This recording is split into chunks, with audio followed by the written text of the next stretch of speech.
حضرت عبداللہ بن عمر رضی اللہ تعالی عنہما سے روایت ہے کہ رسول کریم صلی اللہ تعالی علیہ وآلہ وسلم نے ارشاد فرمایا قیامت کے روز قرآن کو ایک شخص کی صورت عطا کی جائے گی. بڑی توجہ سے سنیے گا. قرآن کریم کی عظمت کو دل میں بٹھائیے، قرآن کریم کی اہمیت کو دل میں بٹھائیے، اور دیکھیے کہ وہ سرکار صلی اللہ تعالی علیہ وسلم جن کے قلب اطہر پر قرآن کریم نازل ہوا، یہ خود قرآن کریم کے حوالے سے اپنی امت کو کیسا یہ ارشاد عطا فرما رہے ہیں. فرماتے ہیں قیامت کے روز قرآن کریم کو ایک شخص کی صورت عطا کی جائے گی، پھر اسے ایک ایسے شخص کے پاس لایا جائے گا جو قرآن کا عالم ہونے کے باوجود اس کے حکم کی مخالفت کرتا رہا.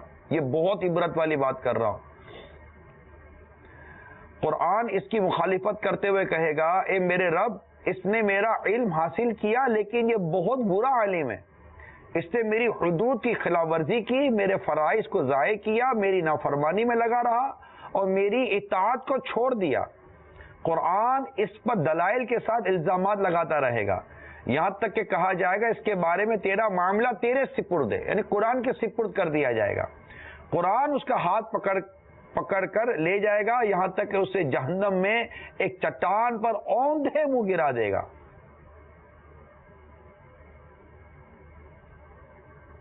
عبرت.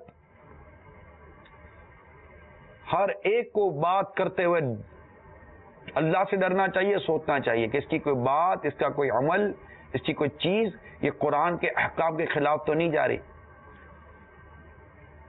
یہ یاد رکھیے گا. اللہ ہمیں توفیق عطا کرے. پھر قرآن کو ایک ایسے نیک شخص کے پاس لایا جائے گا جو قرآن کا عالم تھا، اس کے حکم کی بجاوری کرتا رہا. قرآن اس کے بارے میں کہے گا اے میرے رب، اس نے میرا علم حاصل کیا اور یہ بہترین عالم ہے، اس نے میری حدود کی حفاظت کی، میرے فرائض پر عمل کیا، میری نافرمانی سے بچتا رہا اور میری اطاعت کرتا رہا. قرآن دلائل کے ساتھ اس کی حمایت کرتا رہے گا، یہاں تک کہ کہا جائے گا کہ اس کے بارے میں تیرا معاملہ تیرے سپرد ہے. قرآن کریم اس کا ہاتھ پکڑ کر اسے لے جائے گا اور اسے موٹے ریشم کا حلہ پہنائے گا، جنتی لباس، اس کے سر پر بادشاہی کا تاج سجائے گا اور اسے جنتی شراب کے جام پلائے گا.